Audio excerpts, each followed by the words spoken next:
ओम शांति। भगवत गीता श्लोक क्लास में आज का श्लोक है 11वें अध्याय का 10वां और 11वां श्लोक। अध्याय 11 का श्लोक नंबर 10, श्लोक नंबर 11। ये दोनों श्लोक भी इकट्ठा ही है, जुड़े हुए हैं, इसलिए इकट्ठा लिए हैं। और श्लोक है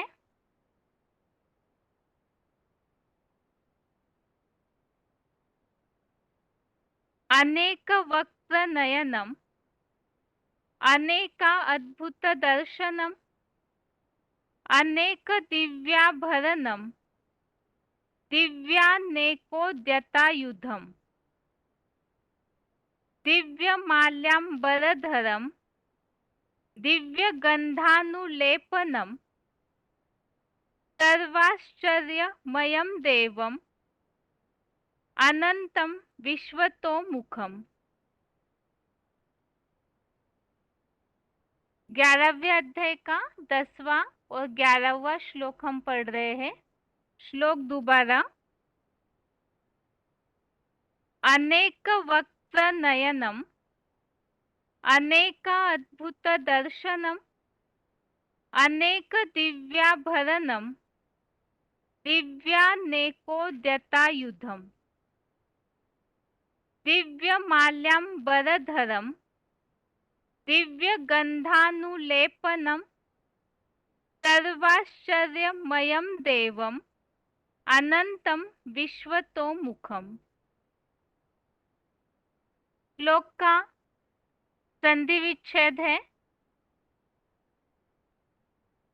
अनेक वक्त्र नयनम अनेकाद्भुत दर्शनम अनेक दिव्याभरणम दिव्यानेकोद्यतायुधम दिव्यमाल्याम्बरधरम दिव्यगन्धानुलेपनम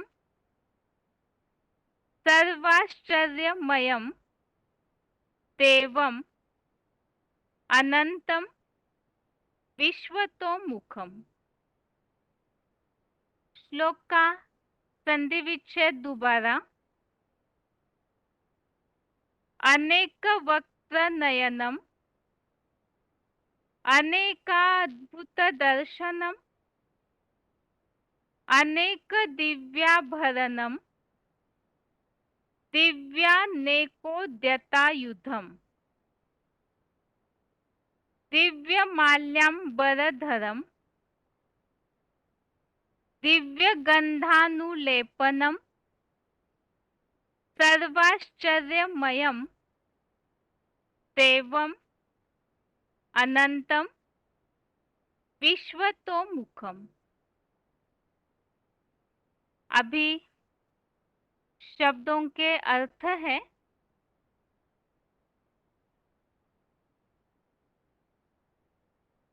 अनेक वक्त्र नयनम अर्थात अनेक मुख और नेत्र वाले। यहाँ पर शब्द जुड़े हुए हैं, बाकी ऐसे देखेंगे तो अनेक अर्थात अनेक, वक्त्र अर्थात मुख, नयनम अर्थात नेत्र वाले। अनेक वक्त्र नयनम अर्थात अनेक मुख और नेत्र वाले। अनेका अद्भुत दर्शनम अर्थात अनेक अद्भुत दर्शन वाले। अनेक दिव्याभरणम अर्थात अनेक आभूषण वाले। दिव्याभरणम अर्थात ये दिव्य गुणों के आभूषण वाले।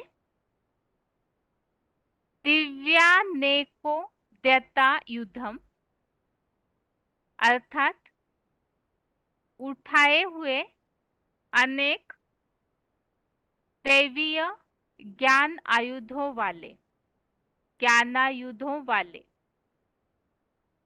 दिव्यानेको द्यतायुधम, दिव्य अर्थात दैवीय और अनेक द्यतायुधम अर्थात ऐसे अनेक ज्ञान आयुधों वाले। दिव्य माल्याम्बरधरम अर्थात दिव्य मालाओं, माल्या अर्थात मालाओं, बरधरम वस्त्र धारण करता, दिव्य माल्याम्बरधरम दिव्य मालाओं व वस्त्र धारण करता। दिव्य गंधानुलेपनम अर्थात दैवीय सुगंध से लिंपायमान। सर्वाश्चर्यमयम अर्थात सब आश्चर्यों से भरे हुए। विश्वतोमुखम अर्थात विश्व धर्मों के पंचानन परम ब्रह्म के अनंत देवम अर्थात असीम विराट देव को देखा। शब्दों के अर्थ दोबारा।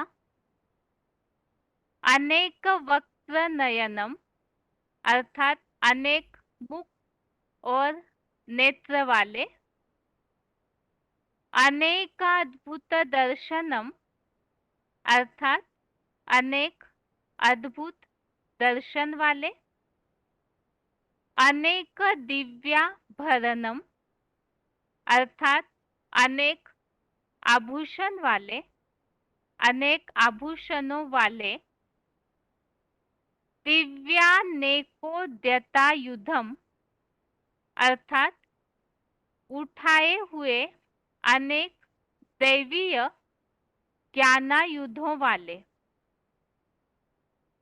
दिव्य माल्याम्बरधरम अर्थात दिव्य मालाओं व वस्त्र धारण करता। दिव्य गंधानुलेपनम अर्थात दैवीय सुगंध से लिंपायमान। सर्वाश्चर्यमयम अर्थात सब आश्चर्यों से भरे हुए। विश्वतोमुखम अर्थात विश्व धर्मों के पंचानन परम ब्रह्म। अनंत देवम के असीम विराट देव को देखा। श्लोक का अर्थ है अनेक मुख और नेत्र वाले, अनेक अद्भुत दर्शन वाले, अनेक आभूषणों वाले, उठाए हुए अनेक दैवीय ज्ञानायुधों वाले। दिव्य मालाओं व वस्त्र धारण करता, दैवीय सुगंध से लिंपायमान। सब आश्चर्यों से भरे हुए। विश्व धर्मों के पंचानन परम ब्रह्म के असीम विराट देव को देखा। तो यह श्लोक में जैसे बात चल रही थी श्लोकों में विराट रूप दर्शन की, तो उसमें अर्जुन को जो रूप दिखाया है ज्ञान के आधार से, ज्ञान के दिव्य नेत्रों से, उसमें क्या दिखाया उसका इस श्लोक में वर्णन है कि अनेक मुख और नेत्र वाले, अनेक अद्भुत दर्शन वाले, अनेक आभूषणों वाले, दैवी ज्ञान आयुधों वाले, ऐसे बहुत कुछ विराट रूप में दिखाया गया है। तो श्लोक को और थोड़ा समझने के लिए पहले क्लैरिफिकेशन वाला अर्थ हम देखते हैं। क्लैरिफिकेशन सहित अर्थ है भांति भांति के अनेक मुख और नेत्र वाले, अनेक अद्भुत दर्शन वाले, अनेक दिव्य गुणों के आभूषणों वाले, उठाए हुए अनेक दैवीय ज्ञानायुधों वाले, दिव्य रूप रुद्राक्ष और विजय मालाओं व कंचन काया रूपी वस्त्र धारण करता, अलौकिक दैवीय गुणों की सुगंध से लिंपायमान, सब प्रकार के बुलंद आश्चर्यों से भरे हुए, पुरुषोत्तम संगम में विश्व धर्मों के ऑलराउंडर पंचानन परम ब्रह्म के असीम विराट देव को देखा। तो 11वें अध्याय में शुरू से हम जो बात समझ रहे हैं एक बार उस पर नजर डालते हैं। जैसे 11वें अध्याय की शुरुआत हुई तो वहां अर्जुन ने भगवान से ये बात कही कि आपने जो आध्यात्मिक रहस्य मुझे बताया है ये श्रेष्ठतम गुह्य रहस्य जान करके देह देह के संबंधियों प्रति अर्जुन का मोह नष्ट हो गया है और आध्यात्मिक रहस्य के साथ आत्मा के अंदर के रहस्यों के साथ ही जो ज्ञान अर्जुन को मिला तो उसके साथ ही प्राणियों के उत्पत्ति विनाश का और भगवान का भी जो अविनाशी महात्म्य है वो भी अर्जुन को ज्ञात हुआ है। अर्थात भगवान जब सृष्टि पर आते हैं तो इन सारी बातों की जानकारी नंबरवार जो पुरुषार्थ का अर्जन, ज्ञान का अर्जन, सद्भाग्य का अर्जन करने वाले हैं उन्हें इन बातों की जानकारी देते हैं, ज्ञान देते हैं। अब 10वें अध्याय में जैसे कि विभूतियों का अनेक प्रकार का वर्णन भगवान ने अर्जुन को बताया कि किस तरह से भगवान से योग ऊर्जा को भर करके ये विभूतियां जो है विशेष रूप से जन्म लेने वाले वो स्वर्ग नरक का कार्य करते हैं। तो ये जो विभूतियां हैं अर्जुन भगवान को ये बता रहे हैं कि इसमें से जो मुख्य है वो ऐश्वर्यवान विराट रूप को अर्जुन देखना चाहता है, ऐसा विशेष जो विभूति स्वरूप है। तो इसके लिए ही भगवान ने अर्जुन को सबसे शुरू में जो 5वें श्लोक में बताया है कि अनेक प्रकार के ये जो विभूतियों में ही जो अनेक प्रकार के रुद्राक्ष रूप जो पुत्र है भगवान के उनके ऐसे अनेक प्रकार के आकार वर्ण वाले सैकड़ों हजारों दिव्य रूपों को देखो और उसमें भी जो सैकड़ों हजारों ऐसे रुद्राक्ष गणों में भी कुछ मुख्य जो है उनके बारे में भगवान ने अर्जुन को ज्ञान दिया कि उनमें मुख्य 12 सूर्य रूप चक्रवर्ती, 8 वसुदेव, 11 रुद्रो, 2 अश्विनी कुमार और 49 मरुदगण, ऐसे बहुत सारे जो पहले कभी न देखे हुए अर्थात सृष्टि चक्र में पहले कभी न देखे हुए उन सारे आश्चर्यों को जब भगवान संगम युग पर आते हैं तो उस सारे आश्चर्यों को ज्ञान के आधार से यहाँ बताते हैं या उन सारी बातों का बुद्धि से साक्षात्कार या जानकारी होती है। तो इसके लिए ही भगवान ने अर्जुन को बताया इस सृष्टि में जो कुछ भी जड़ चेतन सहित है वो सब कुछ एक ही जगह देख लो, क्योंकि बीच में वृक्ष समाया हुआ है। तो अन्य कुछ भी देखना है तो ये जो मनुष्य सृष्टि रूपी वृक्ष का बीज है जो वट वृक्ष का प्रतीक है तो उस बीज में ही जड़ चेतन सहित सब कुछ देख लो। लेकिन वो जो जिस तन के द्वारा भगवान कार्य करते हैं वो मनुष्य सृष्टि का बीज आदम आदि देव, उनमें ही सारी सृष्टि समाई हुई है। लेकिन ये जो विराट रूप है वो बीज ही फिर विराट रूप धारण करता है, तो उसे इन आंखों से, चर्म चक्षुओं से नहीं देख सकते हैं। जो 8वें श्लोक में उल्लेख हमने समझा था कि इस देह में स्थित विराट रूप को देखो, लेकिन कैसे? इस देह में ही वो विराट रूप प्रत्यक्ष होता है, उसे इस स्थूल नेत्र से नहीं देख पाएंगे। तो उसके लिए ही भगवान ज्ञान चक्षु देते हैं, अर्थात तीसरा नेत्र। और वो तीसरा नेत्र अर्थात एडवांस नॉलेज, जो गहरा नॉलेज है, जिस द्वारा परम पिता जिन 3 मूर्तियों के द्वारा सृष्टि परिवर्तन का कार्य करते हैं, तो उसकी गहराई से जानकारी मिलकर हम भगवान के उस ऐश्वर्यवान योगिक ऊर्जा संपन्न विराट स्वरूप को अर्जुन देख सकता है।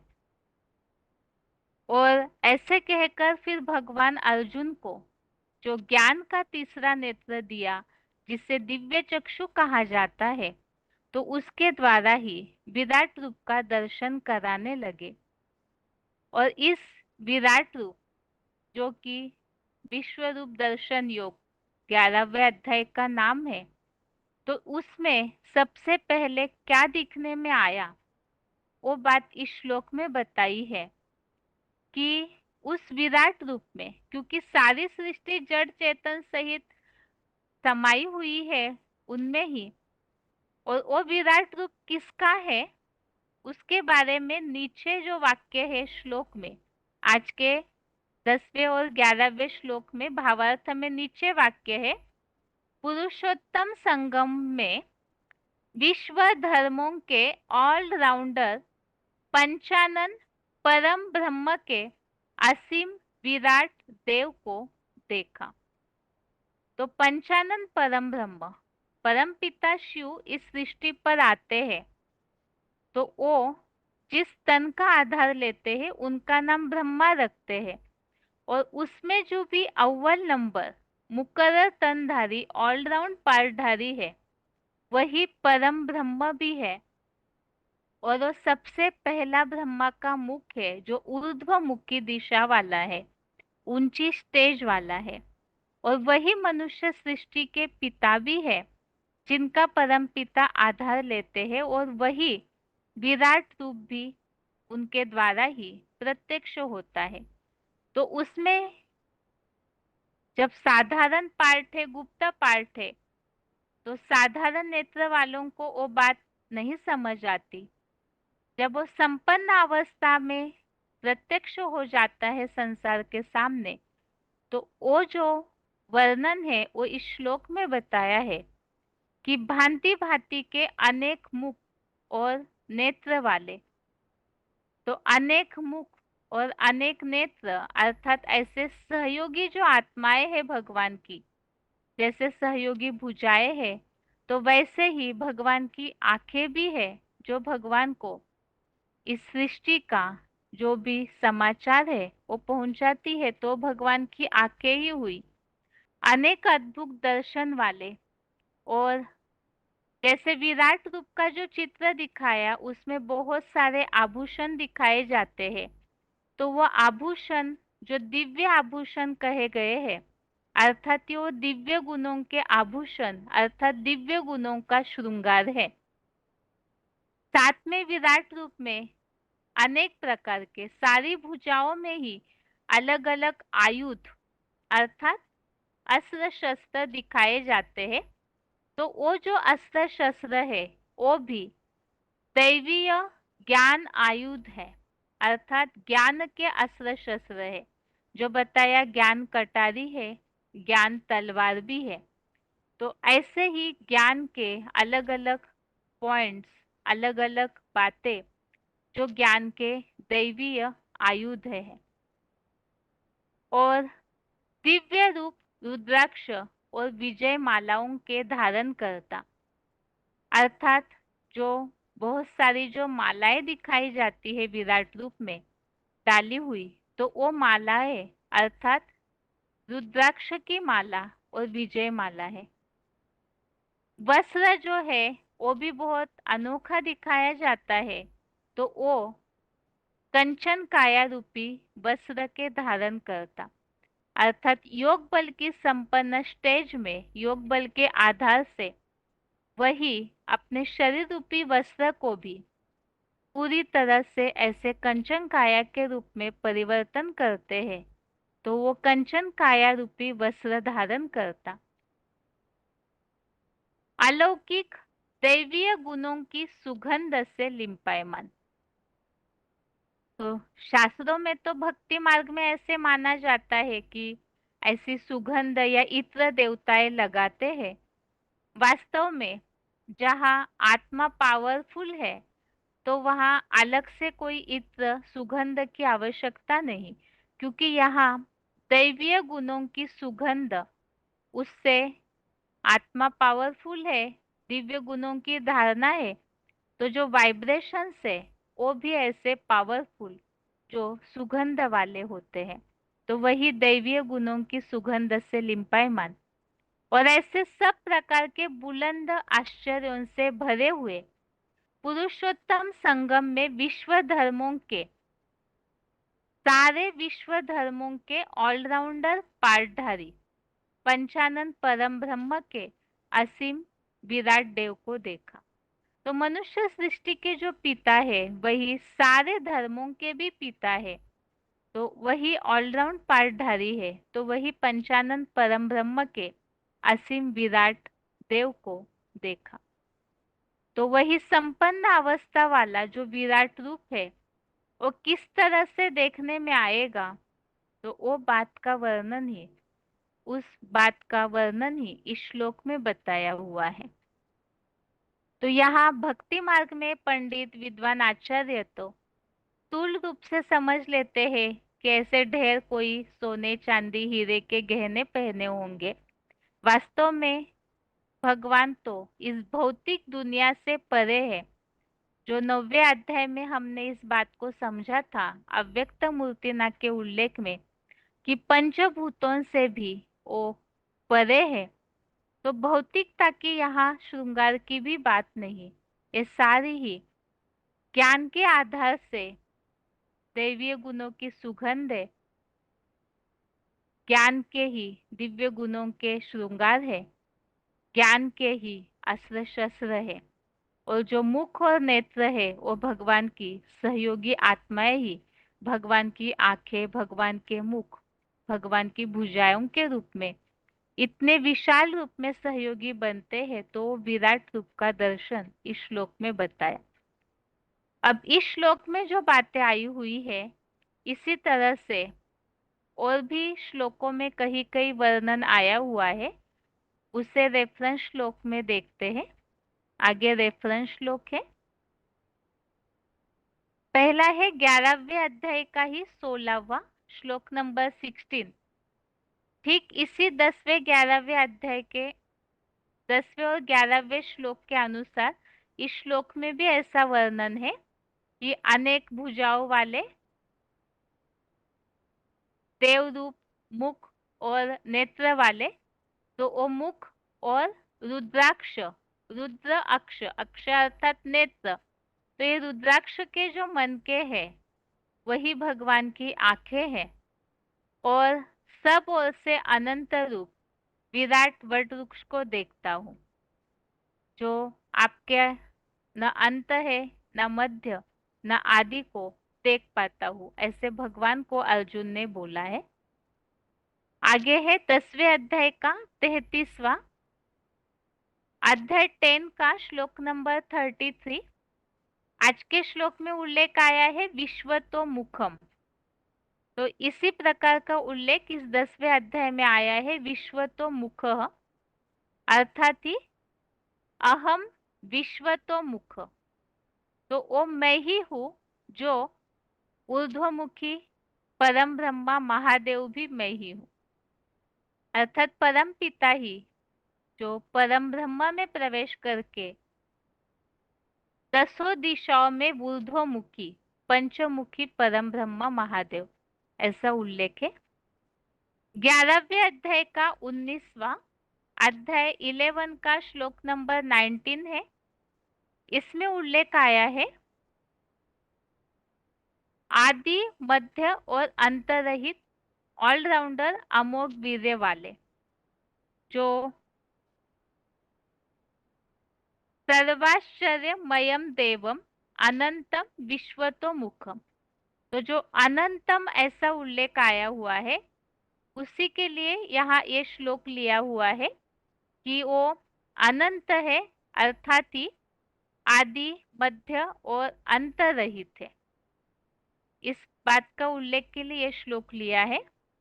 अगला रेफरेंस श्लोक है 11वें अध्याय का 37, अध्याय 11 का ही श्लोक नंबर 37 है। इसमें भी अनंत देवेश जगन निवास। तो अनंत इस शब्द का उल्लेख यहाँ भी आया है कि अंतहीन है, गुणों का अंत नहीं है। तो आदि मध्य अंत से भी रहित थे, उनके गुणों का भी अंत नहीं है। इस तरह से 10वें अध्याय के 11वें अध्याय के 10वें और 11वें श्लोक संबंधित रेफरेंस श्लोक हमने समझे हैं। और श्लोक का अर्थ अभी हमने समझा। ये जो भी वर्णन दिखाया हुआ है, वास्तव में ये वर्णन दिव्य गुणों के आभूषण है, दिव्य गुणों के सुगंध से लिम्पायमान है। वो विराट रूप, अर्थात दिव्य गुणों के द्वारा उनके वाइब्रेशंस भी इतने पावरफुल होंगे संपन्न अवस्था में, और इसी तरह ज्ञान के अस्त्र शस्त्रों से पूरी तरह से सज्जित है वो विराट रूप। और साथ में ही ऐसा अनंत विश्वतोमुखम, जो श्लोक में हमने समझा है कि दसों दिशाओं में भी ऊर्ध्वमुखी पंचानन परम ब्रह्म का वो विराट देव का रूप है। ये श्लोक का अर्थ है। अभी उच्चारण सुनते हैं, उसके बाद पॉइंट्स।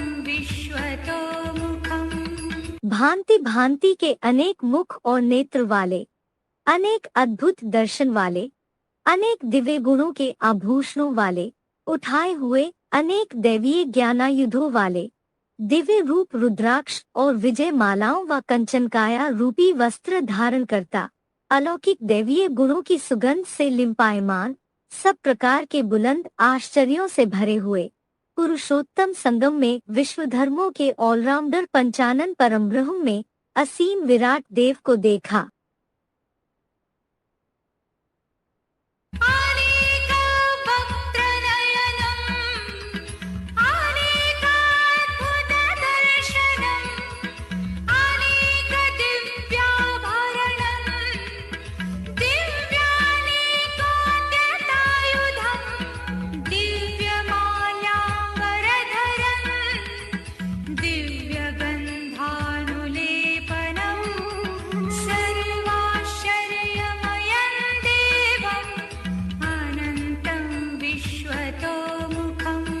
भांति भांति के अनेक मुख और नेत्र वाले, अनेक अद्भुत दर्शन वाले, अनेक दिव्य गुणों के आभूषणों वाले, उठाए हुए अनेक दैवीय ज्ञानायुधों वाले, दिव्य रूप रुद्राक्ष और विजय मालाओं व कंचनकाया रूपी वस्त्र धारण करता, अलौकिक दैवीय गुणों की सुगंध से लिम्पायमान, सब प्रकार के बुलंद आश्चर्यों से भरे हुए, पुरुषोत्तम संगम में विश्व धर्मों के ऑलराउंडर पंचानन परम ब्रह्म में असीम विराट देव को देखा। अभी आगे है श्लोक संबंधित पॉइंट्स। पहला पॉइंट है वार्तालाप number 1610। Discussion number 1610 34 minute 34 minutes के बाद से लिया हुआ पॉइंट है अनेक मुख वाले। जो श्लोक में शब्द आया है अनेक वक्त। वक्त माने मुख। विश्वरूप को अनेक मुख दिखाते हैं या नहीं है? कोई भयानक है, कोई बड़ा सुंदर है।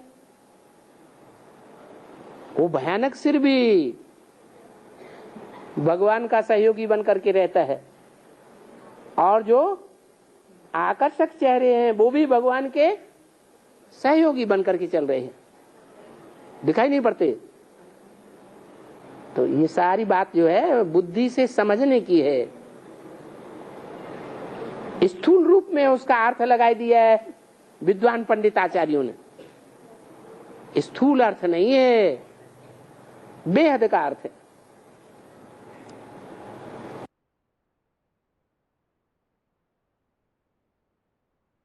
अगला पॉइंट है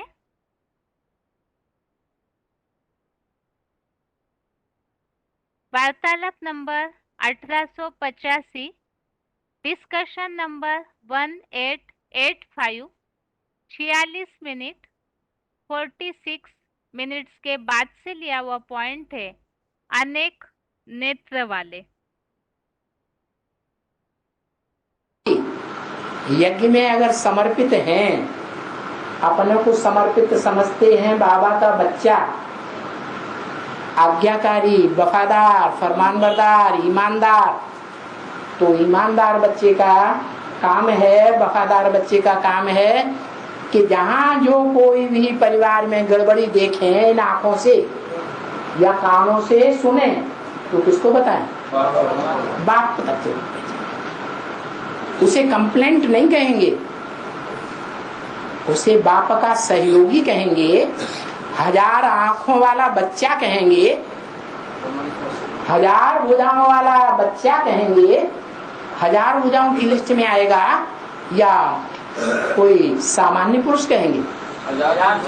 गीता में तो लिखा है, क्या लिखा है? अनेक बाहु दरवक्त्र नेत्रम। जब विराट रूप दिखाया अर्जुन को तो क्या कहा? अनेक बाहु, अनेक भुजाएं हैं, उदर वक्त नेत्रम। वक्त्र, भुजाएं भी अनेक हैं, आंखें भी अनेक हैं। तो कैसे एक आदमी को अनेक भुजाएं अनेक में नेत्र कैसे हो सकते हैं? अभी समझा है? अभी संगम युग में कैसे हजार भुजाएं, हजार नेत्र कि जो बाबा के वफादार, फरमानबरदार, ईमानदार बच्चे हैं वो बाबा तक बात पहुंचाते हैं आंखों से देखी हुई। तो वो बाबा की आंखें नहीं है। अरे शिव बाबा को अपनी आंखें हैं? नहीं है। कौन सी आंखें हैं? बच्चे की आंखें ही शिव बाबा की आंखें। अगला पॉइंट है वार्तालाप नंबर 1230, डिस्कशन नंबर 1230, 1 घंटा 1 आवर के बाद से लिया हुआ पॉइंट है भांति भांति के अनेक मुख और नेत्र वाले। जो श्लोक में शब्द आया है अनेक वक्त्र नयनम। वक्त्र, वक्त्र माने मुख, जिन्हें बाबा कहते हैं माइक। कौन निकालो? बड़े बड़े माइक निकालो। ऐसे बड़े बड़े माइक निकल पड़ेंगे जो भगवान बाप को प्रत्यक्ष करेंगे। वक्त्र माने मुख, माइक। नेत्रम, कहते ना भगवान को हजार आंखें हैं। थोड़ी मोड़ी आंखें हैं कि हजार आंखें हैं? हजार आंखें हैं। अभी भी अखबारों में लिखते हैं। इतना जो कुछ बवाल मच रहा है, एक एक बात की जानकारी ले रहा है।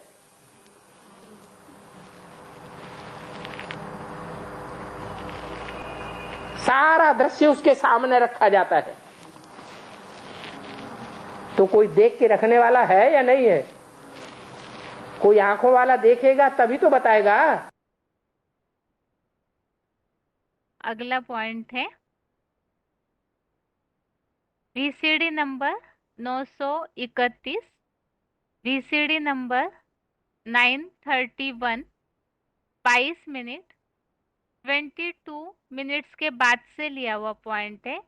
अनेक दिव्य गुणों के आभूषणों वाले, जो श्लोक में शब्द आया हुआ है अनेक दिव्याभरणम। भक्ति मार्ग वालों ने विष्णु को सजाकर विष्णु अवतार बनाई दिया।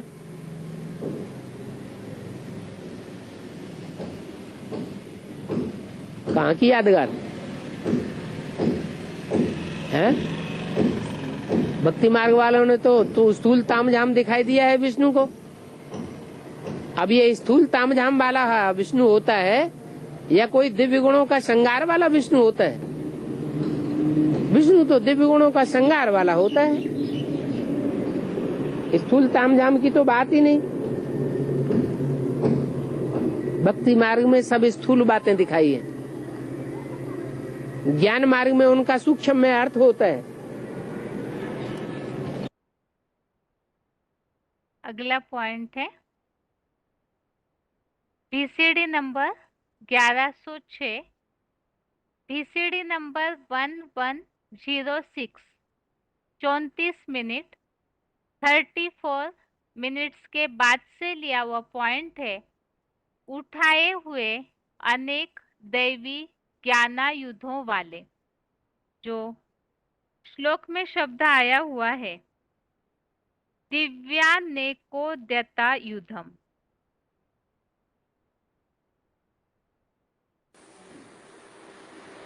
और ये अस्त्र शस्त्र सिर्फ यहाँ ही मिलते हैं और कहीं भी कोई सत्संग में ये शस्त्र मिलते ही नहीं है। इनको कहा जाता है ज्ञान तलवार, ज्ञान की कटारी, ज्ञान का खड्ग। ये कोई स्थूल हथियार नहीं है,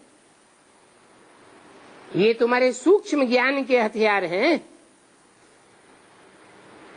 उन्होंने तो भक्ति मार्ग में देवियों को ज्ञान खड्ग, ज्ञान तलवार जो दिखाई जाती है उसको स्थूल समझ लिया है। क्या समझ लिया है? तो उन देवियों ने कोई हिंसा की होगी। वास्तव में तुम अहिंसक देवी देवताएं बनते हो। अगला पॉइंट है वार्तालाप number 1760, discussion number 1760, 31 minute 31 minutes के बाद से लिया हुआ पॉइंट है दिव्य मालाओं के धारण करता, जो श्लोक में शब्द आया है दिव्य माल्याम्बरधरम। इसमें दिव्य माल्या अर्थात मालाओं के धारण करता। तो वास्तव में भगवान जब इस सृष्टि पर आते हैं तो इस सृष्टि को संचालन करने के लिए राजयोग सिखा करके अच्छे अच्छे राजाएं तैयार करते हैं जो सारी सृष्टि का कंट्रोल कर सके। ऐसी ऐसी अच्छी अच्छी राजा बनने वाली आत्माओं को इकट्ठा करके स्नेह के सूत्र में, ज्ञान के सूत्र में बांध लेते हैं, वो माला बन जाती है। ऐसे बच्चे जो बाबा के स्नेह के सूत्र में और ज्ञान के सूत्र में बंध जाते हैं, उनको बाबा गले में धारण कर लेते हैं, गले की माला बनाते हैं। प्यार में आकर के गले में मिलते हैं ना। कोई से प्यार होता है, प्यार दिखाने के लिए क्या करते हैं? गले में मिलते हैं, गले पड़ जाते हैं। तो ये माला ऐसे बच्चों की यादगार है। अब दुनिया में ये परंपरा हो गई, परमात्मा सर्वव्यापी है। और ये परंपरा फैलाई बाबाओं ने, तो बाबाओं ने पहले ये शुरुआत कर दी, हम भी माला धारण करेंगे, गले में पहले। अरे माला तो तुमने गले में पहन ली, लेकिन ये नहीं जाना कि ये माला में जो मणके हैं वो आत्माओं की यादगार है। कोई ऊपर के मणके हैं, कोई माला में नीचे के मणके हैं, कोई माला में दाईं ओर के मणके हैं, कोई बाईं ओर के मणके हैं। ये राज को नहीं समझ सके, बस परंपरा चल गई तो परंपरा को निर्वहन कर रहे हैं। अंधश्रद्धा की भक्ति हो गई, तो जो अंधश्रद्धा की भक्ति करते हैं वो माला धारण करते हैं, नहीं तो माला धारण करने का कोई मतलब ही नहीं।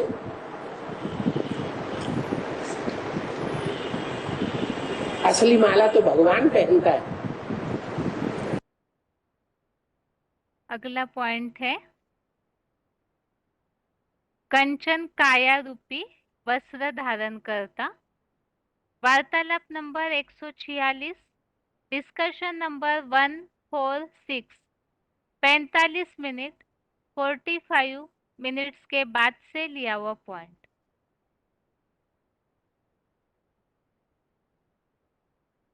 अरे सुअर है और हाथी है और घोड़ा है, वो ब्रह्मा में नहीं था सब? नहीं था, वो शरीर छोड़ दिया ना। तो क्या हुआ, शरीर छोड़ दिया तो कोई जरूरी है कि जो बीमार आदमी होता है वो चंगा नहीं हो सकता? अरे योग बल की महिमा ही क्या होगी? अगर बीमार आदमी चंगा ना हो जाए, बीमारी होगी तभी तो चंगा होगा।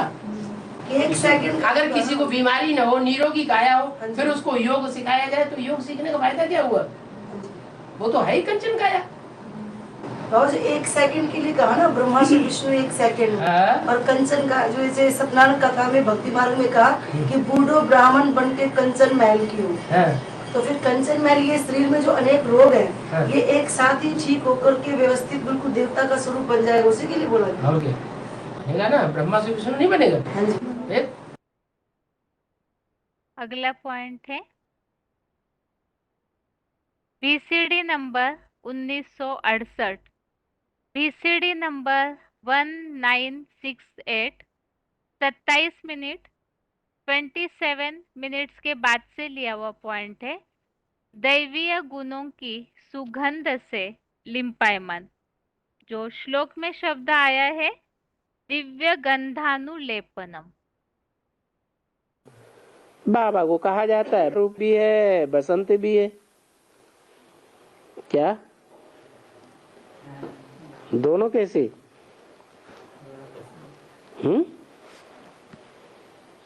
बाबा कौन? बाबा बिंदी बाबा? बिंदी बाबा नहीं, निराकार साकार का मेल है बाबा, उसको कहा जाता है। वो रूप भी है, बसंत भी है। बसंत कैसे हैं? बसंत ऋतु में खुशबुएं आती है ना फूलों की, तो वो बसंत भी है, सर्वगुणों की खान है। अगला पॉइंट है VCD number 3280, VCD number 3280, 48 minute 48 minutes के बाद से लिया हुआ पॉइंट है पंचानन परम ब्रह्म। श्लोक में जो शब्द आया है सर्वाश्चर्यमयम देवम अनंतम विश्वतोमुखम, तो विश्वतोमुखम अर्थात ये जो पंचानन परम ब्रह्म है उनके स्वरूप को, विराट देव को देखा, ऐसे उल्लेख है। तो उसी संबंधित पॉइंट है। तो ऐसे ही वो सुप्रीम सोल बाप जब इस सृष्टि पर प्रत्यक्षता रूपी जन्म लेता है तो फिर क्या होता है? तो फिर वो इस सृष्टि पर एक को तैयार करता है। क्या किस तरह तैयार करता है? आप समान बना करके तैयार।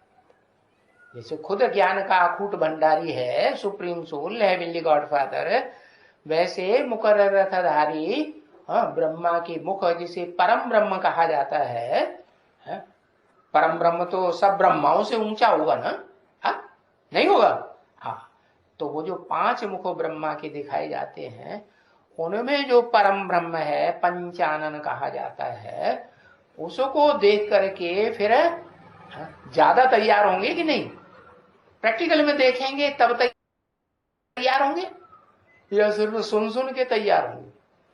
प्रैक्टिकल में आंखों से देखेंगे, जो देखेंगे जो सुनेंगे, वो फिर प्रभावित हो जाएंगे। तो इस तरह से यह बताया, जो ऐसा संपन्न रूप है उस समय, जो ऊपर का वर्णन है दिव्य गुणों के आभूषण, दिव्य गुणों के सुगंध से लंपायमान, ऐसा वो पंचानन परम ब्रह्म का जो स्वरूप, संपन्न स्वरूप है, उसको देखकर प्रत्यक्षता के समय फिर सब निश्चय बुद्धि भी हो जाते हैं। ये 11वें अध्याय के 10वें और 11वें श्लोक संबंधित पॉइंट्स हमने समझे, और जिसमें इस बात को समझा है कि विराट रूप में जो वर्णन अर्जुन को भगवान ने दिखाया है, जो स्वरूप दिखाया और ज्ञान के उस आधार से जो रहस्य है, वास्तव में वो तीसरे नेत्र से ज्ञान के आधार से समझने की बातें है कि विराट रूप में जो अनेक मुख और नेत्र है वो भगवान की आंखें है, और जो अनेक प्रकार के आभूषणों से श्रृंगार किया हुआ है, तो वो दिव्य गुणों का ही श्रृंगार है, दिव्य गुणों की ही सुगंध से लिंपायमान है। और जो मालाएं धारण की हुई है, तो वास्तव में भगवान ही जो माला धारण करते हैं, अर्थात रुद्र माला और विजय माला को धारण करने की बात है। ये श्लोक संबंधित पॉइंट्स जो समझे हमने, उसको संक्षेप में देखा। अभी आगे है रिवीजन। रिवीजन के लिए श्लोक है 9वें अध्याय का 3, अध्याय 9 का श्लोक नंबर 3। 8वें अध्याय में जैसे कि हमने इस श्लोक संबंधित बातों को समझा था कि ब्रह्मा का दिन और ब्रह्मा की रात दो बातें हैं। ब्रह्मा की रात अर्थात अज्ञान अंधकार युक्त मार्ग, जो सुनी सुनाई बातों से प्रभावित हो जाते हैं, तो अज्ञान अंधकार युक्त मार्ग दक्षिणायन मार्ग, उसे ही ब्रह्मा की रात कृष्ण पक्ष कहा है। ऐसे दक्षिणायन मार्ग को फॉलो करने वाले जो है, फिर द्वापर युग से जन्म जन्मांतर भूत प्रेत आदि योनियों में जन्म पाते हैं। और साथ में जो विधर्मियों का अहिंसक मार्ग है, उससे संबंधित मार्ग है ये। इस श्लोक में उसी प्रसंग में बात बताई है जो 9वें अध्याय में पहले और दूसरे श्लोक में इस बात को बताया है कि भगवान का जो ज्ञान है वो बहुत ही गहरा ज्ञान है। राजविद्या राजगुह्यम सर्वोत्तम ज्ञान है, पवित्र है, ईश्वर द्वारा प्रत्यक्ष जाना जाता है। लेकिन जो भगवान के इस ज्ञान को नहीं समझते हैं, उनकी क्या गति होती है, उसके बारे में इस श्लोक में समझाने दी हुई है। 9वें अध्याय का 3 श्लोक है, अश्रद्धधानः पुरुषा धर्मस्यास्य परन्तप अप्राप्य माम निवर्तन्ते मृत्यु संसार वर्तमनि। श्लोक दोबारा, अश्रद्धधानः पुरुषा धर्मस्यास्य परन्तप अप्राप्य माम निवर्तन्ते मृत्यु संसार वर्तमनि। अर्थात हे शत्रुतापी अर्जुन, इस सच्ची गीता वर्णित धर्म में अश्रद्धालु, ठेठ, विधर्मी या विदेशी लोग मुझको न पाकर मृत्यु लोकीय कृष्ण गति वाले अज्ञान युक्त मोह अंधकार में हिंसक राक्षसों के दक्षिणायन मार्ग में 2500 वर्ष के नरक लोक में पुनः लौट जाते हैं। तो इस श्लोक में जो बात बताई है, जो 9वें अध्याय के पहले दूसरे श्लोक में ईश्वरीय ज्ञान की महिमा बताई हुई है कि जो इस ज्ञान को जानता है वो पाप पाप से, दुख से मुक्त हो जाता है। अब जो नहीं जानते हैं अर्थात अश्रद्धालु है, भगवान के ईश्वरीय ज्ञान पर यहाँ पुरुषोत्तम संगम युग में जो विश्वास नहीं करते, तो ऐसी आत्माओं को एक तो बताया वो विदेशी विधर्मी लोग हैं, वही गीता वर्णित जो धर्म है उस पर भावना श्रद्धा नहीं रखते। दूसरी उनकी गति बताई हुई है, ऐसे मुझे न पाकर अर्थात भगवान तक न पहुंचकर मृत्यु लोकीय कृष्ण गति वाले अज्ञान युक्त मोह अंधकार में अर्थात दक्षिणायन जो राक्षसों का मार्ग है उसमें लौट जाते हैं। और ये दक्षिणायन राक्षसों का मार्ग अर्थात क्या, तो विधर्मियों के आने की शुरुआत द्वापर युग से होती है, जहाँ नर करे नरक, मनुष्य जो भी कर्म करते नरक बनाते हैं, तो वो द्वापर कलयुगी विधर्मियों का जो दक्षिणायन मार्ग चालू होता है, तो ऐसे नरक लोक में लौट जाते हैं। अर्थात ऐसी आत्माएं स्वर्ग में जो दिन कहा गया है उसमें प्राप्ति नहीं कर पाते। इसी प्रसंग में यहाँ रेफरेंस श्लोक दिया हुआ है 8वें अध्याय का 25, अध्याय 8 का श्लोक नंबर 25। इसमें बताया है कि जो धूमिल रात्रि, ज्ञान चंद्रमा का जो प्रकाश है वो बहुत धुंधला, क्योंकि पूरा ज्ञान उसमें मिलता नहीं है, अमृत नहीं मिलता, अधूरा ज्ञान है। और जिस ज्ञान को फॉलो करने वाले फिर कृष्ण पक्ष के दक्षिणायन मार्ग में जाते हैं, और ऐसे अधूरे योगी जो है वो इस ज्ञान चंद्रमा के धूमिल प्रकाश से द्वैतवादी नरक में ऐसे भटकाने वाले भूत प्रेत ही बनते हैं। और ऐसे ही जो ईश्वरीय ज्ञान में श्रद्धा भावना नहीं रखते हैं, उनकी गति 16वें अध्याय के 20वें श्लोक में भी बताई है। आसुरी योनिम आपन्ना मूढ़ा जन्मनि जन्मनि, ऐसे जो मूर्ख लोग हैं मुझको कभी भी न पाकर अति दुखों की अधम गति ही पाते हैं, अर्थात नरक में आते हैं। अगला रेफरेंस श्लोक है 7वें अध्याय का 15वां, अध्याय 7 का 15 नंबर श्लोक। इसमें बताया कि जिनका माया के द्वारा ज्ञान हर लिया गया है, मतलब ही अज्ञानी हो गए, अश्रद्धालु हो गए, ऐसे फिर आसुरी भावों के आश्रित हुए नीच मूर्ख लोग मेरी शरण में नहीं आते हैं। और तो भगवान के ज्ञान पर विश्वास न करने वाले आसुरी कैटेगरी है, ऐसे बताया। 7वें अध्याय का 20, अध्याय 7 का श्लोक नंबर 20। इसमें बताया है कि जो कामनाओं से अपहृत ज्ञान वाले, अनेक प्रकार की इंद्रिय भोगों की इच्छाओं से जिनका ज्ञान हर लिया गया है, तो देहभान के कारण इच्छाएं ज्यादा होती है, तो उन्हें आसुरी कैटेगरी बताया। और ऐसे ही जो अपने अपने स्वभाव से बंधे हुए हैं, फिर वो दूसरे नीची कुरी के ब्राह्मण देवों की शरण में जाते हैं, अर्थात भगवान की शरण में नहीं आते। जो कन्वर्टेड अध कचरे ज्ञानी ब्राह्मण, ऐसे बताया है। अभी अगला 9वें अध्याय का 24, अध्याय 9 का श्लोक नंबर 24। इसमें बताया है मैं शिव ही सभी यज्ञ सेवाओं का स्वामी और उपभोग करने वाला हूँ, तो भी अधूरे ब्रह्मावत्स जो कर्मेंद्रियों की भागदौड़ के यज्ञ सेवी मुझ साधारण आदम तनधारी शिव बाबा के वास्तविक रूप को नहीं पहचान पाते, तो तो फिर द्वापर युग से विधर्मियों में पतित हो जाते।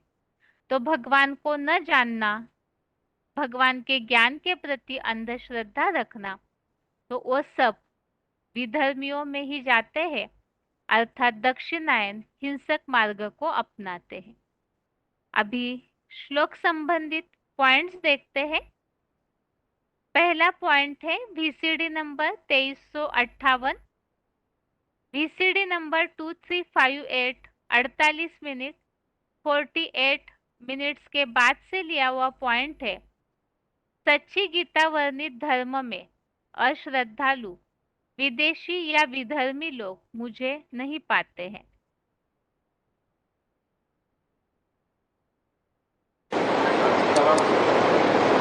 जो विदेशी विधर्मी आत्माएं हैं वो पूरे 84 जन्म किस लिए नहीं लेती है? क्योंकि अपने देवान को पूरा पूरा जलाए नहीं पाती योगाग्नि में। योगाग्नि में क्यों नहीं जलाए पाती? क्योंकि भगवान आकर के जो ज्ञान देता है उस ज्ञान की कदर नहीं करते हैं।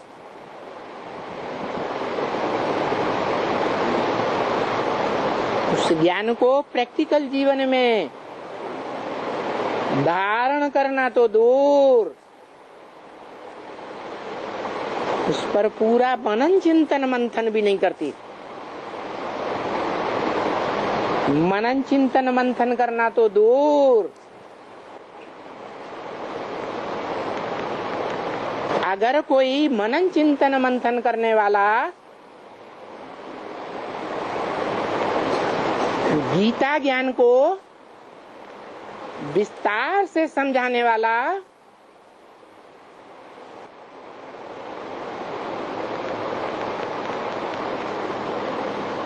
सांख्य योगी निकलता है, जो गीता ज्ञान को व्याख्या के सहित समझाता है, एक एक शब्द और एक एक अक्षर का, एक एक वाक्य का विस्तार समझाता है, उस तरफ उनकी बुद्धि जाती ही नहीं। कोई महत्व नहीं देते, और आगे पीछे महत्व देते भी हैं तो नंबरवार। इसलिए पूरा ज्ञान न होने के कारण वो सुप्रीम सोल बाप, जो आत्माओं का बाप है और मनुष्य सृष्टि का जो बाप है, दोनों को सही तरीके से नहीं पहचान पाते। अगला पॉइंट है VCD नंबर 3063 3063 15 मिनट 15 मिनट्स के बाद से लिया हुआ पॉइंट है। कृष्ण गति वाला अज्ञान युक्त मोह अंधकार हिंसक राक्षसों का दक्षिणायन मार्ग। चैतन्य ज्ञान सूर्य उदय होता है तो होता है दिन है? और रात होती है तो कौन उदय होता है? चंद्रमा। चंद्रमा के पास अपनी रोशनी है ज्ञान की? रोशनी ही नहीं है। कभी तो है और कभी तो बिल्कुल अंधेरा।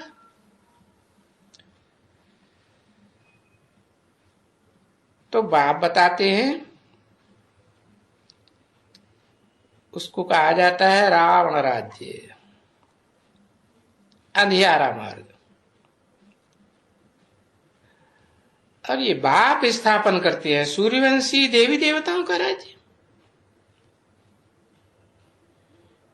चैतन्य ज्ञान सूर्य ही आकर स्थापन करते हैं ना।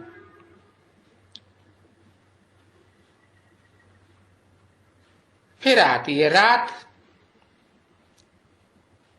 भक्ति मार्ग, हिंसक राक्षसों का मार्ग। कब से होती है हिंसा? द्वापर युग से हिंसा ही हिंसा, हिंसा ही हिंसा बढ़ती जाती है। फिर उनमें ये भक्ति शुरू होती है रात में।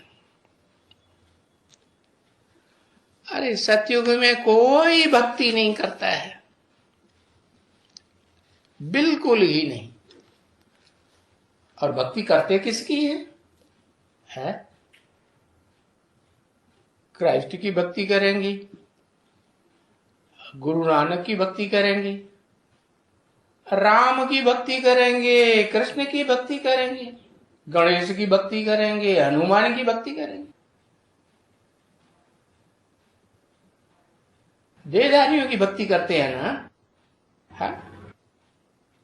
अब अपन को आत्मा तो समझते ही नहीं, तो देह की भक्ति, मूर्ति की भक्ति होती है। अगला पॉइंट है VCD नंबर 2416, VCD नंबर 2416, 4 घंटा 14 मिनट 4 आवर्स 14 मिनट्स के बाद से लिया हुआ पॉइंट है। अश्रद्धालु लोग मुझे न पाकर मृत्यु लोकीय मार्ग में पुनः लौट जाते हैं। जिस सेकंड में जो आत्मा एवरलास्टिंग निश्चय बुद्धि बनती जाती है, अमरनाथ का अमर बच्चा बनती जाती है,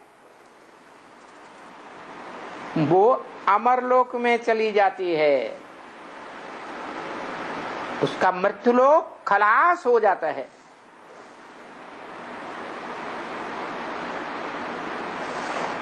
ये वाइब्रेशन की बात है, नहीं तो नियम है जो नरक में मरेगा वो नरक में जन्म लेगा। अंतमते सुगति की बात है। अनिश्चय बुद्धि बने और नारकीय दुनिया सुनी सुनाई बातों के आधार पर निश्चय बुद्धि बने तो मृत्युलोक में जन्म होता है। शूटिंग पीरियड में निश्चय बुद्धि विजयते, जो बाप को एवरलास्टिंग पहचान लेते हैं, फिर कभी भूलते नहीं, वो है अमरलोक में। और जो अनिश्चय बुद्धि बनते जाते हैं वो है मृत्युलोक में।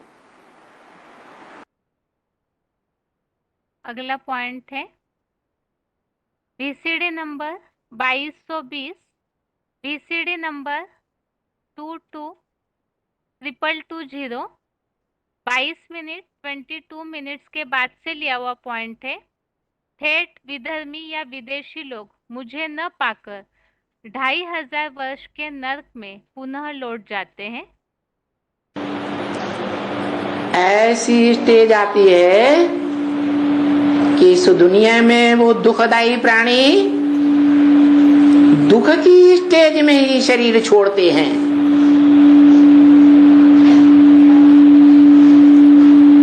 वो भगवान बाप को और भगवान बाप की दी हुई मत को, श्रीमत को पहचान ही नहीं पाते पूरा, और अपनी मनमत पर चलते हैं, या तो धर्म पिताओं देहधारियों की मत पर चलते हैं। इससे जन्म जन्मांतर दुख ही भोगते हैं।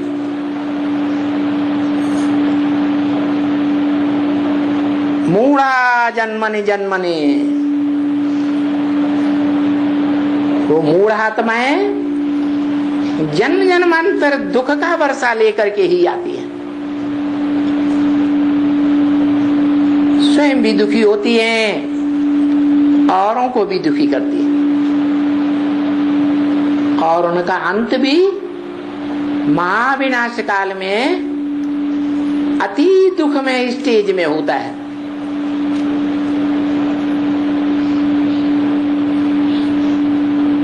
अंतिम शरीर को त्याग करके बाप के घर में निर्वाण धाम में जब जाती हैं तो अति दुखमयी स्टेज होने के कारण उनकी आत्मा में वो संस्कार पक्का हो जाता है। नंबर बार कोई द्वैतवादी दुख की द्वापर युगी सृष्टि के आदि में आते हैं, कोई मध्य में आते हैं, कोई अंत में आते हैं। इस तरह से 9वें अध्याय के 30वें श्लोक संबंधित पॉइंट हमने समझे कि जो ईश्वरीय ज्ञान के प्रति अश्रद्धालु है तो उनकी गति क्या होगी। ज्ञान को स्वीकार न करने के कारण विनाश के समय दुखी होकर के निर्वाण धाम शरीर छोड़ते हैं, फिर निर्वाण धाम जाते हैं, तो आत्मा में वो संस्कार पक्के हो जाते हैं। इस कारण से फिर द्वापर युगी दुनिया में ही आते हैं। और अभी आज के श्लोक को एक बार फिर से रिवाइज करके देखते हैं। 11वें अध्याय का 10वां और 11वां श्लोक है। अनेक वक्त्र नयनम अनेक अद्भुत दर्शनम अनेक दिव्याभरणम दिव्यानेकोद्यतायुधम दिव्य माल्याम्बरधरम दिव्य गंधानुलेपनम सर्वाश्चर्यमयम देवम अनंतम विश्वतोमुखम। अर्थात भांति भांति के अनेक मुख और नेत्र वाले, अनेक अद्भुत दर्शन वाले, अनेक दिव्य गुणों के आभूषणों वाले, उठाए हुए और दैवीय ज्ञानायुधों वाले, दिव्य रुद्र रूप, रुद्राक्ष और विजय मालाओं व कंचन काया रूपी वस्त्र धारण करता, अलौकिक दैवीय गुणों की सुगंध से लिंपायमान, सब प्रकार के बुलंद आश्चर्यों से भरे हुए, पुरुषोत्तम संगम में विश्व धर्मों के ऑलराउंडर पंचानन परम ब्रह्म के असीम विराट देव को देखा। और इस श्लोक संबंधित रेफरेंस श्लोक